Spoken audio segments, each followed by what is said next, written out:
More than any other voting demographic, millennials are choosing to go green this election cycle. Why? Well, I've told you why I'm going green, but I'm going to go ahead and let the Green Party presidential candidate herself explain why millennials are choosing to go green.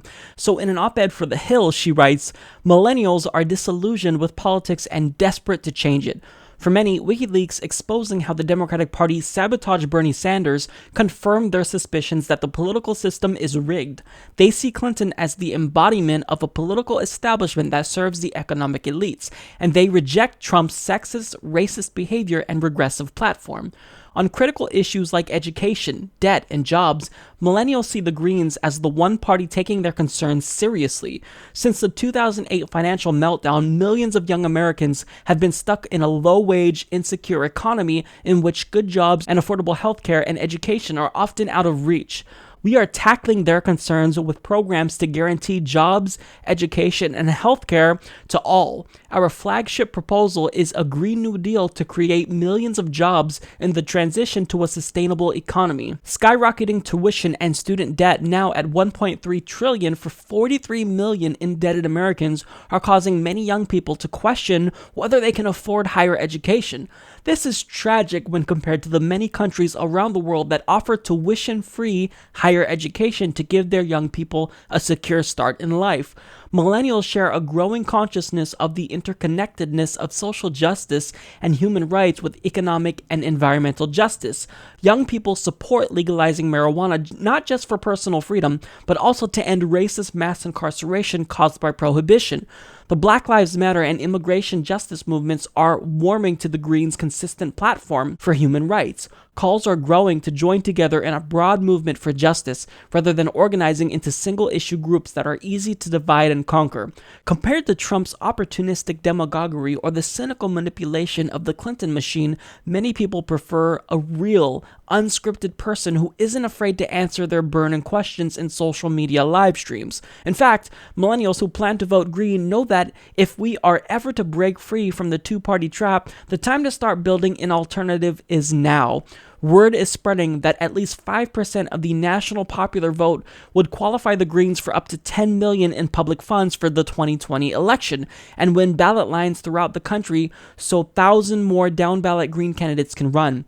Young Green voters are talking about a national push for electoral reforms like ranked choice voting to end the downward spiral of fear-based voting. While millennials may vote Stein Baraka, dreaming of a green White House, they know every vote is an investment in building a lasting movement for people, planet, and peace over profit. So every single word of what she said there is 100% accurate. And there's more to that op-ed as well, so I would encourage everyone to click the link down in the description box and read the rest of it because, it was just phenomenal. Jill Stein really encapsulates everything I'm looking for in a candidate. She is willing to speak off the cuff. She's not scripted. She's just telling us what she thinks, and that's what I want. Someone that's not just genuine, but that has the policy positions that will actually improve our lives and not just enrich the oligarchs that are already wealthy in the country. And I'll say this, if we do continue to support the Democrats after everything they did, then we will never get real progressive change in this country because Debbie Wasserman Schultz rigged the primary against Bernie Sanders and Hillary Clinton immediately hired her. She then chose Tim Kaine as her vice presidential running mate instead of Bernie Sanders or Elizabeth Warren. So if we vote for them after the entire Democratic establishment and Hillary Clinton herself basically gave us the middle finger, then Democrats will continue to be more and more corporatist and more corrupt and more conservative. So by voting for Jill Stein and the Green Party, I'm actually taking a stand and communicating to the Dems that you don't get my vote no matter what.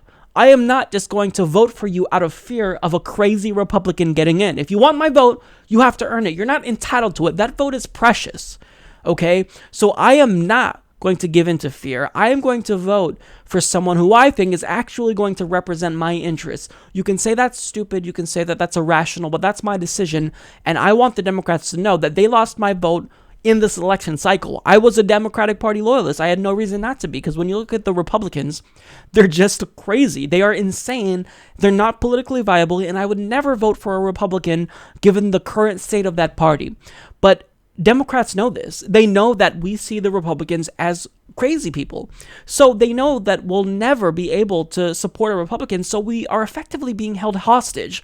Well, I'm telling Democrats, no, I will not be held hostage. It's time that I actually take a stand and say I'm standing up for what I believe is right. I want a progressive, and if the Democrats are not going to give us one to vote for, then I'm going to look elsewhere for one. That's the bottom line, and Jill Stein understands that, and I thought that this op-ed was just phenomenal because it communicates everything that we're feeling.